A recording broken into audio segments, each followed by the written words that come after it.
I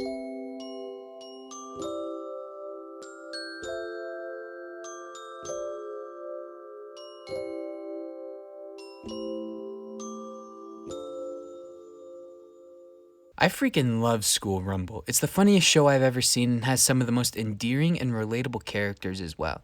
It's honestly something really special, and I haven't seen anything come close to its unique atmosphere ever since I first watched it. It's not like it was one of the first shows I ever watched and I imprinted like a baby duckling. What?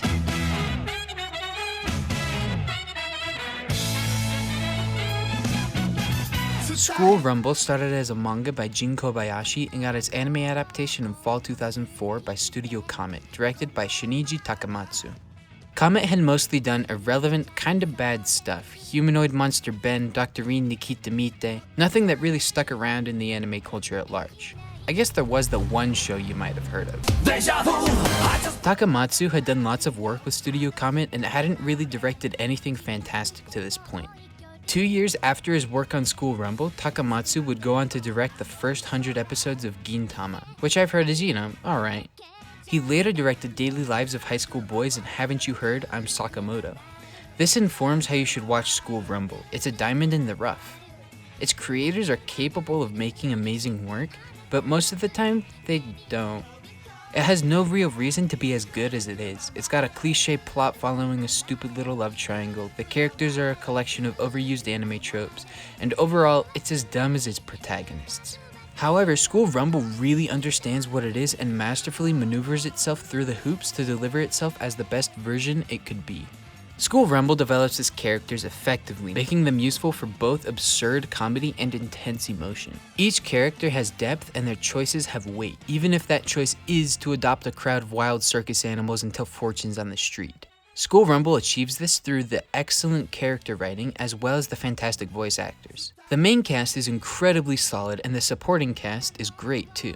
Each voice actor brings everything to the table and their talents are integral to the identity of School Rumble, imbuing each character with a special life that breathes energy into every scene. The strength of School Rumble is its characters, so having flat performances would kill its energy. A perfect example of this is the main character Kenji Harima. He's a delinquent who gets into fights all the time and is deeply motivated by his desire to be cool and manly. That's why he grows his beard, drives his bike, wears his sunglasses. He wants to be tough and manly. The thing is, he's just a big softie. All he wants is for his crush Tenma to like him, and he'll do just about anything to get that to happen. He writes cheesy romance manga and really doesn't want anybody to find out. He's a weirdo, but a loyal friend. Check out how he gets introduced. He's already beaten up a group of thugs, puts on his glasses, poses, and gets on his bike. But the whole time, it's played over cheesy music and he's monologuing about love. Brandon Potter perfectly captures that lovable idiot energy. Potter can jump from Harima's Fist of the North Star impressions to his one brain cell moments. He's a lovable idiot, and not just to us. By the end of the series, every girl within a 50-mile radius has a crush on Harima to some degree, including the school nurse. Except of course for his crush Tenma, it is an anime rom-com after all. One arc I love is when Harima learns that Tenma doesn't have any special plans for her birthday, so he decides to take her out on a date. He brings his little brother and Tenma's friend Akira. He agonizes over what to do just to make her happy and decides to go all out and take her to an extreme luxury restaurant. To be able to afford the food, he sells his beloved bike just to make Tenma happy. Despite all his manly posturing, he's actually quite empathetic and will sacrifice his own personal comfort for that of others without any expectation of payback. Tenma is the target of Harima's love and is also probably the only person who can compete with him on terms of intelligence, which is to say they have about 3 brain cells between the two of them. At first it may seem strange that this idiot's best friends are the most popular girls in school, but in reality Tenma is the heart of the group. Even though she's a total idiot and daydreams about her crush Kurasama most of the time, she is a deeply loving person and will forgive anybody, provided they try to change. She once made a giant dish for Kurasama, pouring hours and hours into it, intending for it to be a present so she could declare her love. But when he was faced with a pressing deadline, Harima borrowed it and used it as a sled to turn in his manga, meant to declare his love for Tenma, breaking the dish and devastating Tenma. Tenma was justifiably angry, but forgave Harima on the spot. She loves her friends and sister especially and will always try to help and protect them. When she thought Harima was in love with her younger sister Yakumo, she didn't hesitate to activate her big sister power, getting Harima on his own and laying out the rules to make sure Yakumo's feelings didn't get hurt. She communicated this very poorly to Harima, but at least she tried. Now listen up! When her friends Eri and Makoto get into a fight, she does everything in her power to bring them back together. Lucy Christian does a great job capturing Tenma's airheaded sincerity, but she voiced my waifu, so I automatically love basically everything she does. Eri Samochika is the rich tsundere. She projects an air of superiority and only occasionally lets her guard down with her friends. But even with them, she always pretends to be the smartest, most athletic, and most mature. She isn't any of those things, but her friends mostly let it go. Leia Clark, who's done Miss Kobayashi and Mio, absolutely nails Eri with all of her sass. Each of her lines is dripping with a pretentious energy, and she can easily snap back to the vulnerability at the heart of Eri's character. Her character is maybe best demonstrated with her relationship to boys. She's the most attractive out of her friends, and so boys will line up to confess their love to her, but she actually hasn't gone on any dates with any of them. This only makes her more appealing to the boys, but causes conflicting feelings in Eri. She desperately wants to be the most romantically experienced, but just isn't, despite all of her attempts at pretending. Perhaps the most flustered she ever gets is when she horrifically misunderstands Tenma and thinks she had sex with Kurasama. She gets jealous easily and always needs to defend herself from others' perceptions of her, and she can't be honest with anybody because that would damage her ego. This is why she falls in love with Harima, because he understands her without damaging her ego. She can be open with him in a way she can't with anybody else. Harima and Eri have this fantastic chemistry together, which may seem weird at first. Harima is a delinquent and Eri is a pampered rich girl, but upon further inspection makes so much more sense. After all, Harima is the male protagonist and Eri is obviously best girl, so logically it follows they'd be perfect for each other. There's this fantastic arc where Eri's parents get her engaged to some rando for their financial benefit. Eri understandably freaks out, and while trying to sort through all of her feelings, spends some time living at her friend Makoto's. For reasons that make sense in context, Harima is also living there and pulling his weight by working in the dojo. Because he's always in the dojo's uniform, Eri doesn't recognize him. For a day or two, Eri and Harima interact a little bit, but Eri doesn't tell him too much. That is, until her butler shows up to take her to the engagement meeting and Harima takes her into hiding on his bike. They camp out in a shrine and she begins to open herself up. Together they form a plan to get her out of it. Harima will dress up to take the place of Eri's suitor and decline the engagement. That plan goes great until Tenma decides to do the same thing and Harima suddenly wants to get married real bad. Eventually, Eri realizes that it was Harima who gave so much to help her, and she becomes comfortable sharing her emotions with others, especially Harima. These examples are all from the main cast, so it makes sense that they'd have fleshed out character motivations, but even the characters with less importance receive a similar attention to detail. A fantastic example is one of my favorite characters, Haruki Hanai. Hanai is the overzealous class rep. He's an honor student, studies martial arts, and should be seen as the perfect high school student. The issue is how excited he gets. It makes sense for him to be super gung-ho, he is the class rep, but he goes way beyond what he should. A great example of this is when Hanai volunteers his class to clean the pool so his crush, Yakumo, doesn't have to. He overheard the assignment in the teacher's room and without the slightest hesitation volunteered himself and his class. While they're cleaning, Harima gets frustrated and issues a threat of pool hockey to Hanai. Hanai takes this as an opportunity to decide what the class's project for the festival is going to be. He sides with a play team so that he can be Prince Charming and Yakumo can be Sleeping Beauty. He fights with all of his might and wins, only to realize that she actually can't be Sleeping Beauty because, well, she isn't in their class. Despite the intelligence and discipline he has, as soon as Yakumo enters the picture, he loses all focus and becomes a babbling idiot. One thing I love about Hanai is that nearly every sentence out of his mouth is belted at maximum volume, and oh boy, what a yell it is. His voice actor Chris Kaysen does a fantastic job capturing Hanai's character. Like, I was watching the Kino's Journey reboot and Chris Kaysen voices her dad. The moment when he freaked out and started yelling made me so happy. I don't know how to describe it, it's just... I, Haruki Hanai, hereby swear you look pretty good in the Kino pants! I love it so much. Hanai and Harima are constantly at odds with each other. They both play up their manliness, that act crumbles as soon as their love interest gets involved, and that interest is a Sakamoto sister for both. Harima is a delinquent and Hanai is the class rep, but other than that, they're quite similar. Both strive to their ideals of manhood, even though those ideals are directly opposed. When they're together, they're nearly always in direct competition, which never ceases to inspire comedy gold. Since both of them like Escamato's sister, they constantly get into fights based upon, "Hey, Hanai, Miss Escamato did something or other." It's a stupid joke, but for some reason I always find it funny no matter how many times they make it.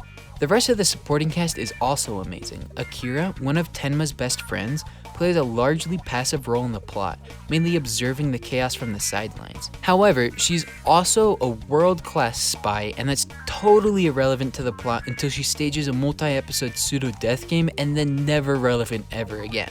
This guy is known as the Buddha for his appearance as well as his place as the religious leader of the friendly neighborhood porn cult.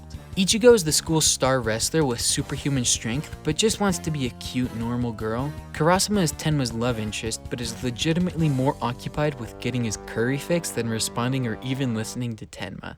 One more point on the voice actors. One thing that the dub does far better than the original Japanese is the Spanish. Take it away, Popi Puerco. There are two characters that speak Spanish. One a transfer student from Mexico and the other from Texas. Lara from Mexico has well an accent, though when she speaks Spanish it's fantastic. She says all the right expressions like Amy Madrid rolls her R's at the end of her words. She can't imagine anything more important than food or family. She is mostly a stereotype, but overall they get so many things right with her. The other guy, the big ball of Texas, talks just like an American would speak. He's got such a gringo accent and I love it. The strength of School Rumble is in its characters. It takes great care of them and treats them with great respect. You can see the respect Kobayashi has for his characters in every interaction they have. Everything that they say is in character and makes perfect sense. With all this character analysis and whatnot, this may sound like a drama, but it's a comedy, and a ridiculous one at that. So how does School Rumble funny? School Rumble's bread and butter is absurd contrast. We've already talked about many more serious arcs while talking about the characters, but most of the show is light tonally. For example, in the same episode as an intimate and emotional fight between Eri and Makoto, Harima, having recently sworn a vow against air conditioning, starts working at a moving company with Hanai and the class pervert. They compete by lifting heavier and heavier objects until they get showed up by Ichigo. Like, she single-handedly lifts a piano without any visible effort. With their powers combined, they finish early and get a bonus. The pervert gets so excited that he accidentally asks Ichigo out, starting a terrible, awkward relationship that persists throughout the rest of the series. Another example from early on in this show is when Tenma wants to communicate her feelings to Karasuma, but can't. When she's watching her favorite TV show, she sees an arrow being used to convey a message. Instead of understanding that she needs to think creatively and come up with an innovative solution to talk to him, she takes it literally. So she dresses up and shoots love arrows at Karasuma. He dodges every single one, and Harima gets his moment to shine with his own personal matrix shot. In pursuit of Karasuma, Tenma takes out some Yakuza, rides on the roof of a speeding bus, and eventually stops a bank robbery. Now I've got you!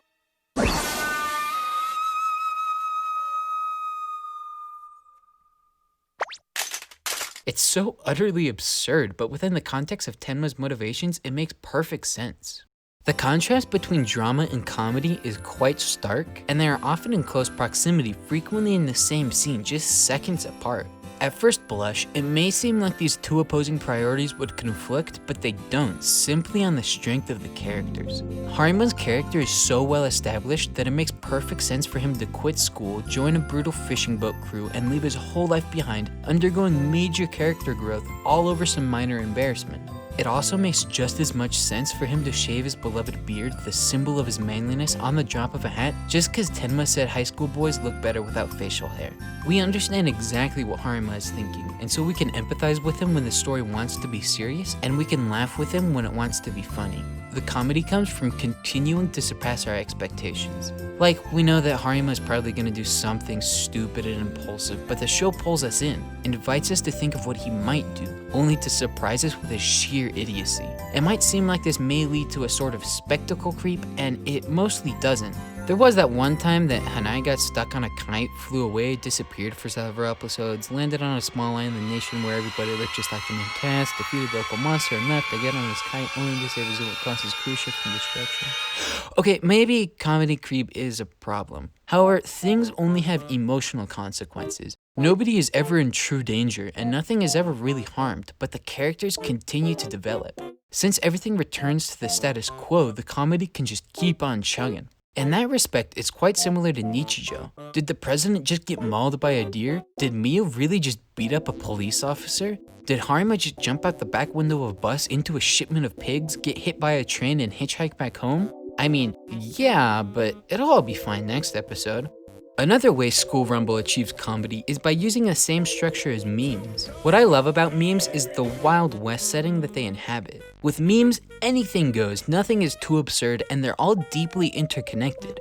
Plenty of memes get their meanings changed over time to the point that they're no longer funny without the context. They build off of each other and create a deeper, funnier meaning with each iteration. School Rumble achieves a similar effect by introducing more and more characters. First we meet all the main characters in Tenma's class, then we meet Yakumo and the Tea Club, then we meet the school nurse Tai, and then Class D. As more characters are introduced, they begin to bounce off of each other in increasingly bizarre ways. A simple example from early on is when Karasuma and Tenma go to see Harima to get their fortune told. Tenma gets upset and runs away, so Harima chases after her. Karasuma opts to stay behind to take advantage of the half-off curry special. While in pursuit, Harima falls down the stairs and loses track of Tenma. He continues limping after her and eventually falls down. He looks up and sees a girl in a school uniform. So assuming her to be Tenma, he confesses his love, only to realize that it's actually Eri. While they both get flustered, Tai sneaks up behind him and suggestively pulls him away. Hold on. Harima!